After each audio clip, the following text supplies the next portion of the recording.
الحمد لله رب العالمين، والعاقبة للمتقين ولا عدوان إلا على الظالمين. أشهد أن لا إله إلا الله ولي الصالحين، وأشهد أن سيدنا وحبيبنا محمدا عبد الله ورسوله الأمين، صلى الله عليه وعلى آله وصحبه ومن تبعهم بإحسان إلى يوم الدين. أما بعد، عباد الله، أوصيكم ونفسي بتقوى الله. أيها المسلمون والمسلمات، فإن ما ينبغي أن نهتم به ونحافظ عليه أشد الاهتمام وأشد المحافظة حسناتنا التي جمعناها على مدى أعمارنا وتعبنا في جمعها ووفقنا لها، ولكن قد نعمل أعمالا لا نظنها خطيرة فتذهب بحسناتنا، فإذا نحن قد خسرنا الدنيا والآخرة. عنوان الخطبة يكون عن مبطلات الأعمال. إنك تعمل أعمالا صالحة تؤجر عليها وتثاب عليها، تكون رصيدا عند ربك، ثم تعمل من هذه الأعمال القولية والفعلية فيحبط عملك وتفقد أجرك ويضيع تعبك. فلنحرص على حسناتنا، وما جمعنا وما عملنا أشد من حرصنا على دنيانا. انظروا وتأملوا إلى سلفنا الصالح رضي الله تعالى عنهم، كيف هم مع قوة إيمانهم بالله وشدة تمسكهم بسنة رسول الله صلى الله عليه وسلم يخافون ألا يكونوا عند الله من المقبولين، يخافون أن يسلب منهم الإيمان. يقول الله تعالى عنهم وأمثالهم: والذين يؤتون ما آتوا وقلوبهم وجلة. قالت عائشة رضي الله تعالى عنها: أهم الذين يشربون الخمر ويسرقون؟ قال: لا يا بنت الصديق، ولكنهم الذين يصومون ويصلون ويتصدقون وهم يخافون أن لا تقبل منهم. أولئك يسارعون في الخيرات وهم لها سابقون، يعملون ويخافون ألا يتقبل الله منهم، ونحن أقل منهم وأقل، ومع ذلك نزكي أنفسنا ونزكي أعمالنا ونرى أننا أحسن من غيرنا. انظروا الفرق بيننا وبينهم. عباد الله، أن هناك أعمالا سيئة تهبط الأعمال الصالحة، منها الشرك والردة والنفاق، وأجارني الله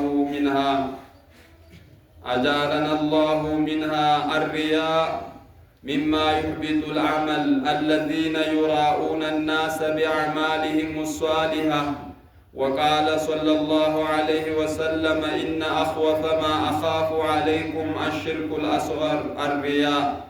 وهذا الشرك الأصغر الرياء خفي دقيق لا يتنبه له إلا العارفون. وصفه صلى الله عليه وسلم بأنه أخفى من دبيب النملة السوداء على الصخرة الصماء في ظلمة الليل. ومما يحبط الأعمال التعلي على الله، فبعض الناس يرى بعض الناس غارقين في الشهوات والمحرمات معرضا عن ربه تعالى، فيقول: فلان في النار، فلان من أعمدة جهنم، وهكذا. وهذا قول على الله بغير علم، فالله أعلم بعباده. والأعمال بالخواتم. قال عليه الصلاة والسلام: إن رجلا قال: والله لا يغفر الله لفلان. وإن الله تعالى قال: من ذا الذي يتألى علي ألا أغفر لفلان؟ فإني قد غفرت لفلان وأحببت عملك، أو كما قال. لا تحكم على الناس، دع الخلق للخالق، وتفقد نفسك وأعمالك وخلواتك وخطواتك ونظراتك. أقول ما تسمعون، أستغفر الله العظيم لي ولكم ولسائر المسلمين فاستغفروه إنه هو الغفور الرحيم والبر الكريم.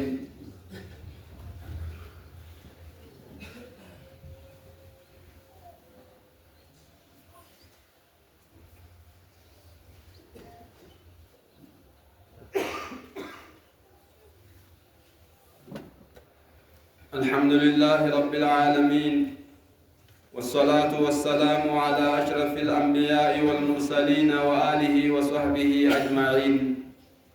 رب اشرح لي صدري ويسر لي أمري واحلل عقدة من لساني يفقه قولي. أسأل الله العظيم رب العرش العظيم أن يجعلني من الذين وإياكم من الذين يستمعون القول فيتبعون أحسنه. የኹጥባው ርዕሱ ሙብጢላቱል አዕማል ይላል። በጣም የተዘነጋ ዋና ነገር ነው ይሄ። የምንሰራት ስራ ፍሬ ሆና እንድናገኛት መጠንቀቅ ያለብን ነገር አለ። የተዘነጋ ብዙ ጊዜ አላህ ካገራልን መስራቱ ላይ ነው እንጂ ያንን ወደ መጠበቁ ብዙ አይደለንም። በጣም የሚያስፈልገው ነገር ደግሞ ይሄ ነው። ነጋዴ ያውቀዋል ንግዱን፣ ገንዘቡን እንዴት እንደሚያስቀምጥ። ውስጥ ላይ በካዝና ይቆልፋል ብሩን፣ በፓተርን የሚቆለፍ ማንም የማይከፍተው ሻተሮች ደጋግሞ ይቆልፋል። ተወርዋሪ ቁልፎች አሉ፣ ይደግማል ቁልፉን በሩን፣ ዘበኛ ያስቀምጣል፣ አደገኛ አጥር አለ። የሁላ ውስጥ ያለችዋን ካዝና ላይ ያለችዋን ለመጠበቅ ነው። ደግ አድርጓል። ሰርቶ ሰርቶ ለሌባ ላለመስጠት ነው። ውሃ ከዛ አላህ ያገራልንን ያክል የሰራናትንም ትንሿን ቢሆን አላህ ዘንድ ቀቡል ሆና ካገኝናት በቂናትና እሷኑ መጠበቅ ይኖርብናል። ምክንያቱም የተሰራው ስራ ሁሉ የተዘራ ሁሉ አያበቅልም። ችግር ሊኖረው ይችላል። ያንን መጠበቅ ካልቻልን ልፋት ብቻ ነው የሚሆነው። በዚህ ዙሪያ ላይ የተወሰኑ ስራን ሊያበላሹ የሚችሉ ነገሮችን በዛሬው ኹጥባ ላይ ይዳሰሳሉ። እኔንም እናንተንም ከሚጠቀሙት አላህ ያድርገን። ትንሽ ሞቅ ይላል። ውጭ ያላችሁም ብቻ አይደለም ውስጥም ይሞቃል። እንግዲህ ያለን ሰዎች ዝም ብለናል። እኔ ከየትኛውም አጋጣሚ ሰው ሳገኝ ስጠይቅ ዝናብ የሚባል የለም ይላሉ። ሰው ግን ዝም ብሏል። አላህ ሊቀጣ ሲፈልግ ሰውን ዝም እንዲል ነው የሚያደርገው። ዱዓ እንኳን እንዳናደርግ አላህ ይዞብናል። ከብቶች እያለቁ ነው። ሰው ምናልባት የሚበላው ላያጣ ይችላል ለጊዜው።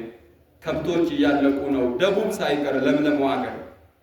ይሄ ሁላ እየሆነ ግን ዝም ብለናል። አስቂና የሚል ዱዓ እንኳን የለም። አላህ የያዘብንን ነገር አላህ ይወቅ። በዚህ በረመዳን አላህ ይታረቀን። ስለዚህ ይሄ ሙቀት አሁን አለ እዚህ ሀገር ላይ ነበር ሆኖ እኮ አያውቅም። በዚህ አይነት ሙቀት እኔ ሳውቀው ይሄን ሀገር ይህን አላህ ይዞብናል እና ወሬ ብቻ ነው የምናወራው። በየመንገዱ ላይ ይወራል፣ ታክሲው ላይ በየቦታው መስጂድ እንኳን ስንቀር ማናወራው ነገር የለም። እንዲህ ሊሆን ይችላል የሚወሩ ነገር አይወራም። ሙስሊም ለምን ያወራል? ወደ አላህ ማስጠጋት ነው እንጂ ሲመጣ መጠንከር ነው ያለብን። 7 ጽናት ያስፈልገናል እና ስለ ሙቀቱም በዛው ትንሽ እንድትረዱን ለማለት ፈልጌ ነው። በተቻለኝ ላለማስረዘም እሞክራለሁ። የሚገርመው ሰለፎቹን አንስቷል። ሰለፉ ሷሊህ ስለ መልካም ስራቸው በጣም ከመጨነቃቸው የተነሳ አላህ በቁርአኑ ሲገልጻቸው ወለዚነ ዩቱነ ማ አተው ወቁሉቡሁም ወጂላ ማ አተው ያለባቸውን ግዴታ እየጾሙ እያደረጉ ቀልባቸው የሚፈሩ ናቸው ብሎ ሲገልጽ እናታችን አይሻ ነብዩን ጠየቀች። ኸምር እየጠጣ እየሰረቀ ወንጀል እየሰራ ያለው ነው እንዴ አላህን የሚፈራው ቀልቡ ይፈራል ማለት? ላ ያ ቢንተ ሲዲቃ እየጾሙ እየሰደቁ እየሰጡ አላህ ተቀብሎን ይሆን ብለው የሚፈሩ ማለት እነሱ ናቸው አሉ። እንዲህ እኮ ነው ጉዳዩ። እኛ እያጠፋንም እየፈራን አይደለም። እነሱ ጋር ያለው ነገር ባጭሩ ይሄንን ይመስላል።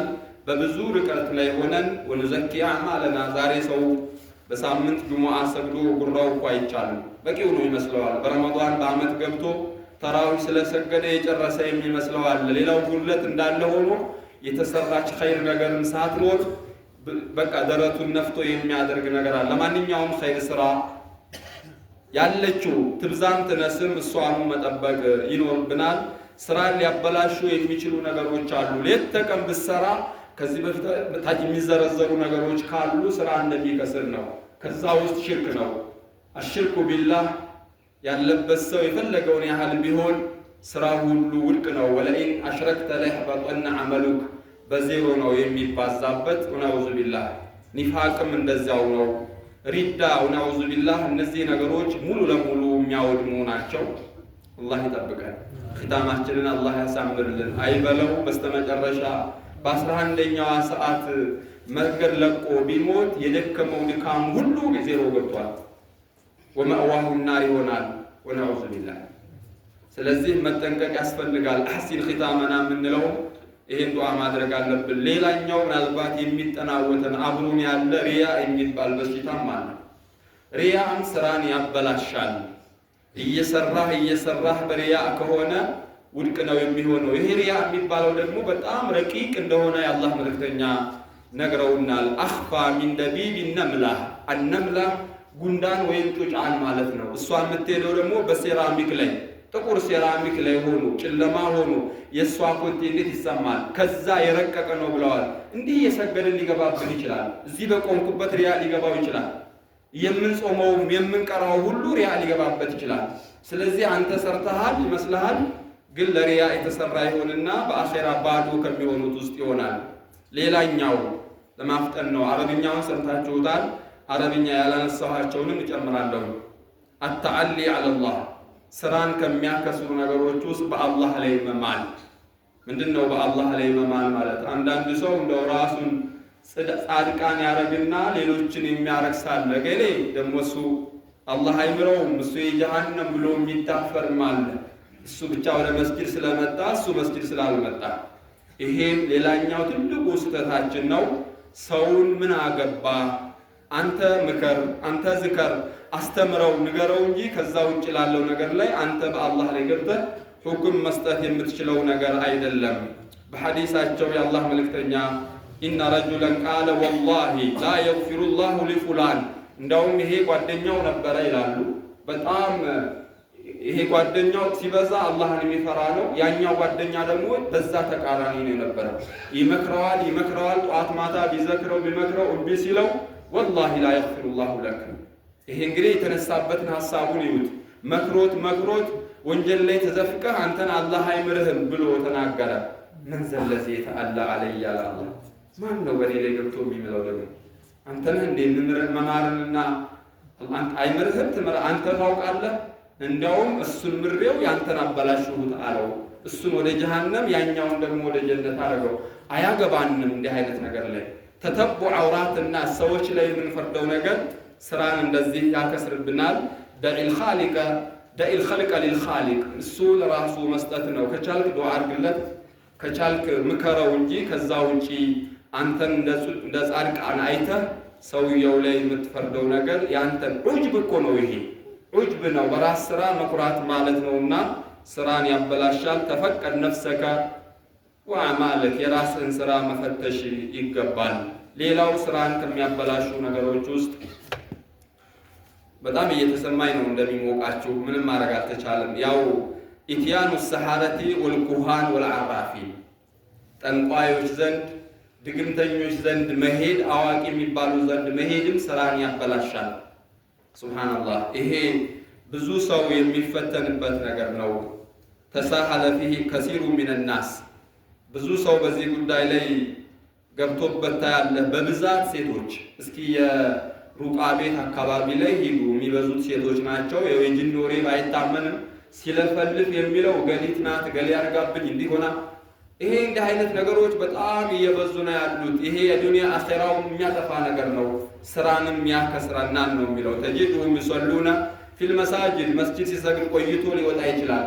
ሐጅ አድርጎ ጾሙን እየጾመ ማሻአላህ ሆኖ ሊሳሳት ይገባል። የሆነ ችግር የደረሰበት ጊዜ ወይ ከሆነ ሰው ጋር ሲጣላ ወይ የሆነን ሰው በምቀኝነት ካየው ወይ ለምን አሸነፈኝ ለምን በለጠኝ በሚል ዲኑንም ዱንያውንም ሸጦ ደጋሚ ቤት ጠንቋይ ቤት ይሄዳል። ይሄ ወነዑዙ ቢላህ ዱንያውንም አኼራውንም ያከሰረ ሰው ነው። ቢሰግደው ቢጾመው ምን ዋጋ አለው? የአላህ መልእክተኛ ምን አሉ? በሐዲሳቸው መን አታ ዓራፈን ፈሰአለሁ አን ሸይን ለም ቱቅበል ለሁ ሶላቱ 40 ለይላ የ40 ቀን ሶላት አላህ አይቀበለውም ማለት በመሄዱ ብቻ እስቲጥላዕ ነው። ይሄ ቢሙጀረድ ሱአል አን ሸይን እስቲጥላዕን ፈቀጥ አምኖበት አይደለም ምን እንደሚል እስኪ እውነታውን ልረዳ ብሎ ሳይሆን እንደው እዛ ቤት ሄዶ መጠየቅ 40 ቀን ትሰግዳለህ ሰዓት ዜሮ ይሆንብሃል አሉ። እንግዲህ አምኖበት እሳ የሚሄደው የምፈልገውን ያረግልኛል ያሳብልልኛል ሌላ ወንጀሉ ትታችሁን አሁን በሄደበት ኬዝ ብቻ ነው የምላችሁ። ይሄን ያደረገ ሰው ደግሞ ምን ይሆናል? ምን አሉ የአላህ መልእክተኛ? መን አታ ዓራፈን አው ካሂነን ፈሰደቀሁ የቅድሙ ተስዲቅ የለውም አመነው እገሌ ነው እንዲህ አረገ እንዲህ አርግበት ብሎ ስለሚለው አመነውና ይህን ካደረገ ደግሞ ቢማ የቁሉ ፈቀድ ከፈረ ቢማ ኡንዚለ አላ ሙሐመድ ነዑዙ ቢላህ በሙሐመድ ላይ በወረደው በቁርአኑ የካደ ሆኗል ይላሉ የአላህ መልእክተኛ። በተለይ ሴቶችም ሆነ ማንኛውም ሰው ደከም ያለ ሰው ወደዚህ አካባቢ ላይ የሚሄዱት ነገር ላይሽ ምንም የሚያውቁት ነገር የለም ጅና ጅን ነገር ነው ሰይጣን ነው የሚያስመስሉት ነገር ሊኖር ይችል ይሆናል። ግን አንተ ዱንያህን ዲንህን አኺራህን መሸጥ ነው የሚሆንብህ ዜሮ ያስገባል። ስራን ከሚያበላሹ ነገሮች ውስጥ ይሄ ነው። ሌላው የመጨረሻ የማደርገው ሚማ ይሁዲቱል አዕማል ኢንቲሃኩ ሁሩማቲላሂ ፊሲሪ ይሄ ማንም የሚያመልጠው አይመስልም ከባድ ነው። ኢንቲሃኩ ሁሩማቲላሂ ፊሲሪ ማለት ብቻውን ሲሆን ከሰዎች ለየት ሲል ወንጀል የሚሰራ ሰውም ስራው ይበላሻል ይላል። በሰው ፊት ሲሆንና ደብል ፌስ ያለው አለ ከሰዎች ጋር ሲመጣ እንደዚህ ማሻአላህ ሆኖ ይቀርባል። ብቻውን ሲሆን ግን ሌላ ሰው ነው። አላህ ይጠብቃል። ኒፋቅ የሚባለው በጣም በሽታ ነው። ይሄ አማመ ናስ ኻሺዕ ከሰው ፊት ሲሆን አላህን የሚፈራ ነው፣ ሙተደይን ነው፣ ሙተመሲክ ነው፣ ጠይብ ሐኑን ለጡፍ አዛኝ ነው። አይኑን ሰበር ያደርጋል ከሰው ጋር ሲሆን። በጆሮው መጥፎ ነገር አይሰማም ሰርቆ ካልሆነ በስተቀር። በሰው ፊት ሲሆን ማሻአላህ ነው። ይሄ ሰው ዘወር ሲል ግን ሌላ ነው። ተዓደል ሁዱድ ወሐጠመ ልቁዩድ ወከሰረ አስሉድ ሁሉንም ሰባብሮት ምንም ነገር ማንም የሚያየው እስከማይመስለው ድረስ የሚሆን ሰው። ኢንቲሃኩ ሁሩማቲላህ ማን ነው ከዚህ የሚያልፈው? እስኪ ሞባይላችን ላይ ምንድነው ያለው? ድግምት ይመስል ተብትበን መክፈቻው ማንም የማይከፍተው ለምንድን የተቆለፈው? ውስጥ ላይ ምንድነው ያለው? ሚስቱን ብቻ አይደለም የደበቀው ጓደኛውም አያየው። እዛ ውስጥ ብቻውን ሲሆን ክላሱ ሲሆን መኝታው ላይ ሲገባ በዛ መኪናው ላይ ሲሆን ምን እንደምናረግ እንግዲህ አስቡት። ይህ አይነት ሰዎች ስራን ያበላሻል። ሰውባን ረዲየላሁ ዐንሁ ምን ይላሉ? የአላህ መልእክተኛ እንዲህ አሉ፣ ለአዕለመነ አቅዋመን ሚን ኡመቲ የእቱነ የውመል ቂያማ የቂያማ ቀን ሰዎች ከኔ ኡመቶች አውቃቸዋለሁ ይመጣሉ ቢሐሰናቲን አምሳል ጅባል ቲሃማ ቲሃማ የሚባል ትልቅ ተራራ ነው እዛ ያለ። የቲሃማን ተራራ የሚያክል መልካም ስራ እንዲህ ተከምሮ ቢጥራት ያለ የሚያምር ኸይር ስራ ይዘው ይመጣሉ የኔ ኡመቶች ሆነው አሉ። ግን ምን ያደርጋል? ፈየጅዐሉሃ አላሁ ዐዘ ወጀለ ሀባአን መንሱራ አላህ አመድ ገለባ ያደርገዋል፣ ነፍ ብሎ የሚጠፋ ያደርገዋል። አላህ ያንን የሚያክል ተራራ የቂያማ ቀን ሐሰናውን ይሄንን አግኝቶ ያአላህ ሱሐቦቹ ደነገጡ። ሰውባን ምን አለ? ያ ረሱለላህ ሲፍሁም ለና ወጀልህም ለና እነማን ናቸው ግለጹልን፣ በደንብ አድርገው ንገሩን፣ እኛም እንድንጠነቀቅ አላ ነኩነ ሚንሁም ወነሕኑ ላ ነዕለም ሳናውቅ እንደነሱ ውስጥ እንዳንገባ ሲሏቸው ቃለ አማ ኢነሁም ኢኽዋኑኩም ወሚን ጅልኩም የእናንተው ወገኖች ናቸው፣ የእናንተው አምሳሎች ናቸው። ግን የእኹዙነ ሚነ ሌይሊ ከማ ተእኹዙን እንደናንተው ከሌሊቱ ይሞክራሉ፣ ከጾሙም እንደዚሁ እኩል ናችሁ በሰው ፊትማ። ግን ወላኪነሁም አቅዋሙን ኢዛ ኸለው ቢመሓሪሚላህ ኢንተሃኩሃ ብቻቸውን ሲሆኑ ግን አፈራርሰውት ያንን ህግ ከሰው ፊት የማያደርጉትን ሁሉ ያደርጋል። ከዚህ እንድናለን ካለ አላህ የወደደው ነው። ሁላችንንም አላህ ጠብቀን። አደገኛ በሽታ ነው። ቴሌቪዥኑ ላይ ሞባይሉ ላይ ብቻችንን ስትሆን በመኪና ስትሄድ አንተና አንተ እኔና እኔ ራሴን አውቃለሁ እናውቀዋለን። ምን እንደምናደርግ በሰው ፊትና ለብቻችን ስንሆን ሀታ አሰጋገዳችን ይለያል። ኢባዳችን እንኳን ይለያል። ሐራም ነገሩ ብቻም አይደለም። ብቻችንን ስንሆን ምናልባት ብናልፈውም ይኖራል። በሰው ፊት ስንሆን የምናደርጋቸው ነገሮች አሉ። ስለዚህ ይሄ ነገር አልሐዘር በጣም ልንጠነቀቀው የሚገባ ነገር ነው። ስለዚህ ይብዛም ይነስም የሰራናትን ነገር መጠበቅ አለብን። መግቢያ ላይ እንዳልኳችሁ በነጋዴው የመሰልኩላችሁ አይነት ነው። ያ ገንዘብ ቢጠፋ ነገር ትተካዋለህ። ይሄ ሰውዬ ምሳሌ ጅባል ኢቲሃማ ያክል የነበረው ሰው ከስሮ በምን ይነሳል? የዱንያው ኪሳራ ይነሳል፣ ነገ ይመለስ ይችላል። ስለዚህ ኸይር ስራችንን ከዱንያ ከሳንቲማችን በላይ ዘበኛ ከምናስቀምጠው በላይ ቁልፍ ከምንጨምርበት በላይ ከምንም በላይ ልንጠብቀው የሚገባ ነገር ነው። ሌሎችም በርካታ ነገሮች ስራን የሚያበላሹ ነገሮች አሉ። ሐሜት ስራን ያበላሻል። ለሱ ትከፍላለህ፣ ያው ነው። ላንተ ካልገባ ያው ነው። ሐሰድ አልሐሰድ ያእኩሉ الحسنات كما تأكل النار الحطب። ምቀኝነት ያለበትም ሰው ኸይር ስራን ያጠፋል። በርካታ ነገሮች አሉና ኸይር ስራችንን ሊያጠፉ የሚችሉ እንደዚህ ተርበን ውለን እንደዚህ በፀሐይ ቁጭ ብለን አጅር እናገኝበታለን ያልነውን ነገር ለሰው እንስጥ፣ ለሌላ ሰው ይክሰርብን። አላህ ያግዘን። جعلني الله وإياكم من الذين يستمعون القول فيتبعون أحسنه. عباد الله صلوا وسلموا على من أمرتم بالصلاة عليه إن الله وملائكته يصلون على النبي يا أيها الذين آمنوا صلوا عليه وسلموا تسليما. اللهم صل على محمد وآل محمد كما صليت على إبراهيم وآل إبراهيم في العالمين إنك حميد مجيد. اللهم أعنا على ذكرك وشكرك وحسن عبادتك. اللهم أسقنا غيثا مغيثا هنيئا مريئا ولا تجعلنا من القانطين. اللهم رحمتك نرجو فلا تكلنا إلى أنفسنا طرفة عين يا رب العالمين. اللهم رحمتك نرجو فلا تكلنا إلى أنفسنا طرفة عين برحمتك يا أرحم الراحمين. اللهم إننا ظلمنا أنفسنا وإن لم تغفر لنا وترحمنا لنكونن من الخاسرين.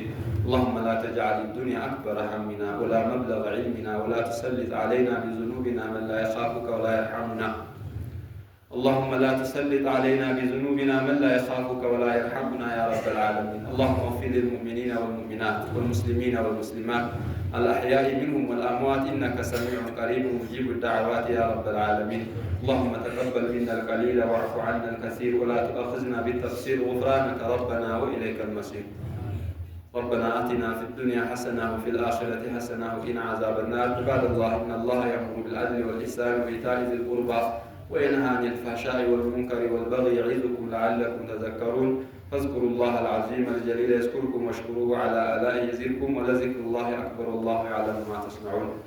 استلي بزبط التيار تكاتكابر استلي تعمل سؤال تكاكاتك الله أكبر الله